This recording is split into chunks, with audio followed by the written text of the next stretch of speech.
Hello and welcome back to the CATIA V5 tutorial that doesn't waste your time. Today we're focusing on 3 small features that make a huge difference in your design: depressions, joggles and chamfers. I'll show you how to model them with proper design intent so your parts update cleanly even after major changes. This isn't about flashy geometry, it's about building parts that survive updates. So let's get to it. Okay, we're gonna start by creating the top surface, and as usual we're going into our construction geoset and renaming one of the sets. We'll call this one top surface. Now we go into that set, create a plane offset from the XY plane, and then we create a sketch on it. Here we're going to make a big rectangle as wide as you can, and we're going to create a fill. So now we have our top surface defined. It looks like we created it in the wrong set, but we just move it here, no issues. Now we go into the next set, and here we're going to create the angled walls. So to do that, we're just going to create a sketch on this newly created plane. And we're just gonna have 2 lines. Actually, it's one sketch for one line and another sketch for the other line. Just need to make sure we constrain them. 200 millimeters should be enough. And we're gonna sweep this line with draft direction, and we're gonna choose the plane as the draft direction. It's basically the same as choosing Z, the Z axis. Okay, next, create the other sketch. First, let's rename this to wall 1. So we're gonna have separate geosets for each of the walls, because they might be different. They're not gonna be in our case, but if we want to have them angled different or different position, it's good to have them separate. So for the adjacent wall, we create another sketch. Okay, so next one, we create this line, 200 millimeters from the y-axis. And we sweep this with draft direction as well. 6 millimeters draft is enough, I guess, in this case. Okay, we move this to the next set, because we created this in the wrong set again. But no issues. We can fix it easily. So we take each of these angled surfaces and symmetrize them to their respective planes. And they don't have to be symmetrical. But just to simplify things, we're gonna make them symmetrical in our case. Okay, next one. We rename this set to I don't know, cup assemblies or something. I don't really know what to call it, but we go into this next set, and here we're going to fillet these sides together at first. So we make sure the direction is good. 50, no, maybe 100 mil. That looks more like our reference picture. Okay, we do the same between the fillet and the next side. No, wrong direction. Which one do I need to change? This one. Yeah, okay, that's fine. And the last fillet between this U shape and the other side, and that should do it. Good. Next one, we fillet this shape to the top surface. Here we're gonna have a smaller radius. Okay, that's fine. Okay, we create a new set in the construction, because now we need to create this little step here at the bottom. And we go into the set, we look for the surface where we connected our 4 walls. We grab that and offset it with, let's say, 10 millimeters towards the outside. Now, we go back to our first geoset that we created, our top surface, and we offset that top surface to where our step should be. 150 millimeters seems about right. I don't have the actual dimensions. And then we fillet these surfaces together, and we create the bottom section of our part. Now we could have just taken our complete cup sub-assembly, but we don't want to offset things that we don't need to. Using overly complicated surfaces as input for other features can cause update issues down the line. Very quickly now I create some new sets in the construction tree, because I've just run out. We'll worry about renaming them later. If you're enjoying my content, I'd like to ask you to let me know in the comment section, and maybe leave a like if you can. Every little bit helps more than you know. Now, to attach our step to the main body, we switch over to the final part and do a fillet, because in this set we'll be doing all our complex features. That looks good, and we can hide it for now. Okay, now back to our construction set.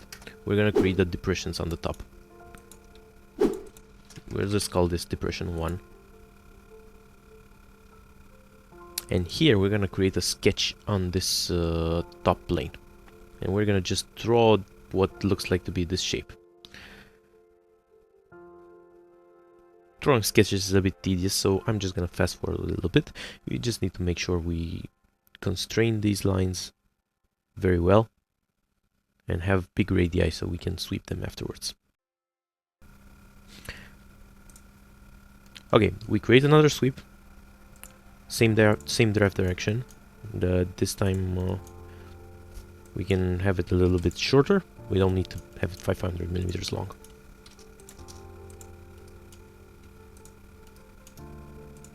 Okay, now we're gonna offset the top surface again to create our little step, our little depression. This is gonna be the bottom of the depression. And then we can just fillet this to our sweep. We're just gonna try 5 millimeters, but it doesn't work. So let's just go with 3, because it's a very shallow depression. So it doesn't have space for the radii. Okay, now back to our final part. We're gonna connect this to our main body. So we're just gonna take the main body and fillet this to our depression.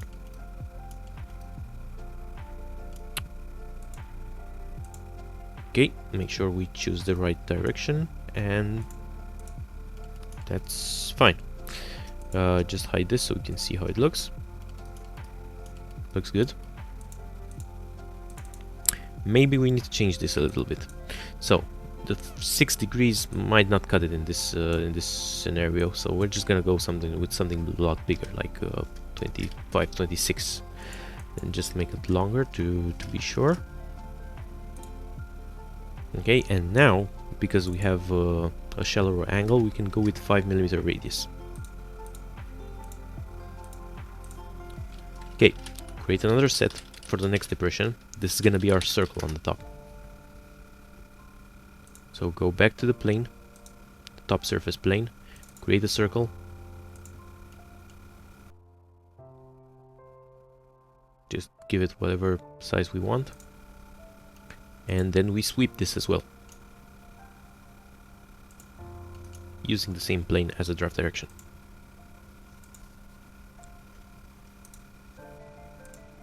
Okay, we fillet this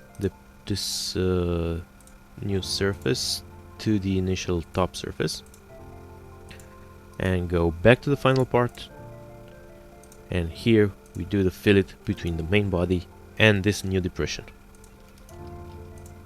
See how we always create some features and then we go back to the final part to add them to our main body. This is crucial for clean design. That looks good. Okay, next we create another set for the corners. This little features here. And we just make sure we unhide these sides. We do an intersect between them to get another line. So we have one line, the one we use for the sweep, the second line for the sweep, and this new intersection. And we create 3 points on them. We're going to use these 3 points to define the plane of our chamfer. One here, another one here, and another one on the intersection. I'm not going to bother to define them really well. You can update the points later to fine-tune this corner. Okay, with these 3 points, we can create a plane, because 3 points define a plane. And we create this plane here, and we create a sketch on the plane. Another big rectangle to cover everything up. If you feel like it, you can even constrain it so it doesn't move around. And now we create a symmetry for this because we need another one. And we create a symmetry in the other direction of the two planes to create our 4 corners. Okay, back to the final part. We add this feature to the main body as well. So we do a fillet, select the main body, select one of the planes, fillet it, maybe a little more, yeah. Great, to the next one. Make sure we get the support direction right. Okay, and looking at the shape, the other two planes I just removed because I realized that they weren't really on the part. I just mistakenly thought it had 4 chamfers like this one. Next, we create another set for the trim, because we're done with all our shape. We just need to cut our part. And also another set for the holes. I just put this in the wrong position, as always, but we can just move it. Shouldn't be a problem. Okay, back to the trim set. We create another subset here, and we call it front trim. We're gonna, in this front trim, we're gonna design this hole here, which is gonna be just a rectangle at first, with some rounded corners. Make sure we constrain this well. Extrude this in the Y direction. Make sure you extend it all the way so it cuts through the side of the surface. Otherwise it'll just give off errors. Now we're gonna do an offset for the top surface to create our bottom trim.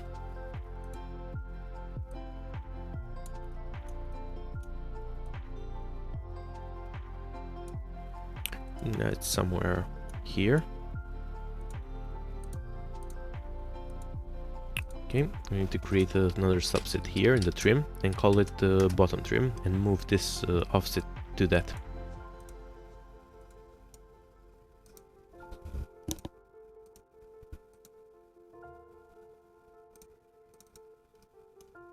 Okay, while we're at it, we create another subset because we're gonna need it. But first, this trim goes all the way to the other side, so instead of having it just one side, we're just gonna mirror the extent. But here also we have these 2 little notches, so we're gonna draw another sketch here, and we're gonna extrude it with mirrored extent. Maybe round the corners a little bit afterwards with the edge fillet. 3 millimeters should be enough. And then we need to symmetrize this to the other side.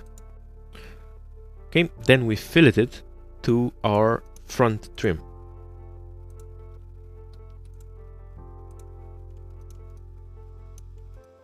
That's I think that the direction is wrong.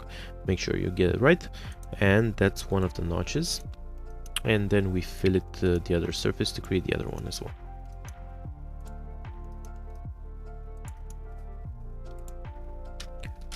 Right, so that completes our front trim. What we have left is our side trim. Here we create a sketch on the YZ plane, and we're just gonna draw this this trim as we see it from the side. We're gonna have something like corner at the back here, and in the front we have this trim just going a little bit over this radius here, so just one of them will be visible.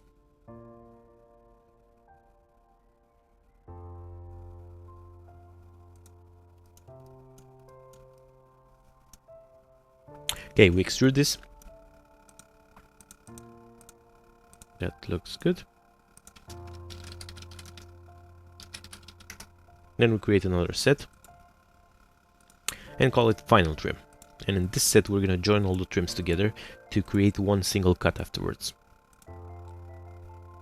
It's just cleaner that way.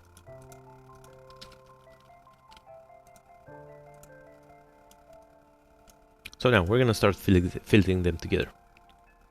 Side trim with the bottom trim first, and we just generate one surface. And then this trim, we fillet it to the front trim.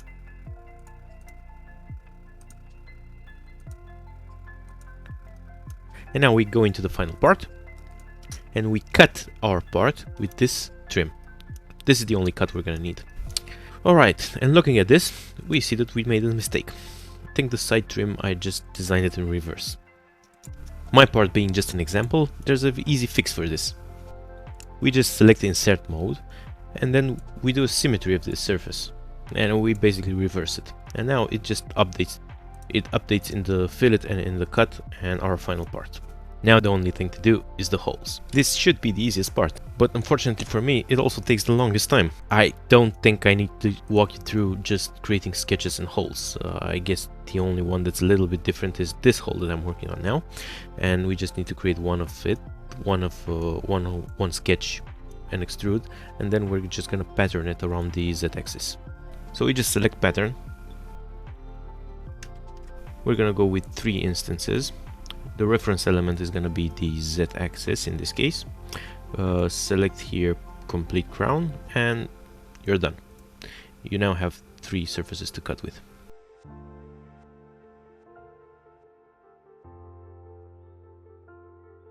Now, I do apologize for the low battery warning that I constantly get on the bottom of my screen. It's kind of nagging me as well, but I forgot to replace the battery on my mouse.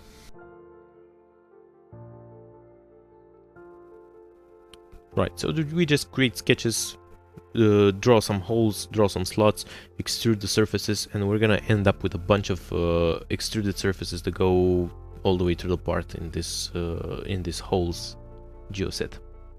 This keyhole here is a little bit tricky, but if you're having trouble with this, please let me know in the comment section, and I'll maybe make a dedicated video about sketches. Okay, now for each of these sketches we do an extrude, and we make sure the extrude intersects our part surface in exactly one instance. Right, now that we have all our holes, we go to the final part and we trim our final surface with all of these new extrudes that we created. For simplicity's sake, we can grab all of them and put them in a single split operation. That should keep our part structure nice and clean. Now we just hide everything that we don't need, and we have our finished surface. Now we go to the part body workbench and create a thickness create a thick surface out of this. Hide all the 2D geometry, and it's done. Your fast, clean, easily updatable pressed sheet metal part. Thanks for watching, and hope to see you again next time for more CATIA tips.